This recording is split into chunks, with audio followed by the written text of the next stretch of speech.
পরপর তিনবার সরকার গঠন করে হ্যাট্রিক করেছে রাজ্যের শাসক দল তৃণমূল কংগ্রেস। সামনেই চতুর্থ পরীক্ষা। এবারের লক্ষ্য ২৬ এর বিধানসভা নির্বাচন। এই নির্বাচনে নিজেদের জয় নিশ্চিত করতেই নবজোয়ার কর্মসূচি। প্রস্তুতি শুরু করে দিয়েছেন তৃণমূলের second in command Abhishek Bandyopadhyay. আসন্ন বিধানসভা নির্বাচনের আগে খুব তাড়াতাড়ি আমার মাঠে নামছেন অভিষেক। তৃণমূলের নবজোয়ার কর্মসূচির হাত ধরেই দলকে একাধিক নির্বাচনে সাফল্য পাইয়ে দিয়েছেন তৃণমূল কংগ্রেসের সর্বভারতীয় সাধারণ সম্পাদক অভিষেক বন্দ্যোপাধ্যায়। সংগঠনকে বুথমুখী করতেই আগামী দিনে শুরু হবে বেশ কিছু নতুন কর্মসূচি। বিধানসভা নির্বাচনের আগে বড় সিদ্ধান্ত অভিষেকের।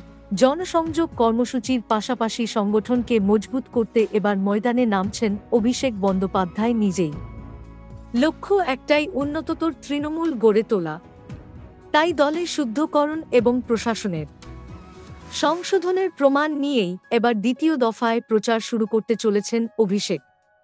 প্রসঙ্গত, গত বছর পঞ্চায়েত ভোটের আগেও টানা ২ মাস উত্তর থেকে দক্ষিণ সব জেলায় মাটি কামড়ে পড়েছিলেন তৃণমূলের এই সেনাপতি।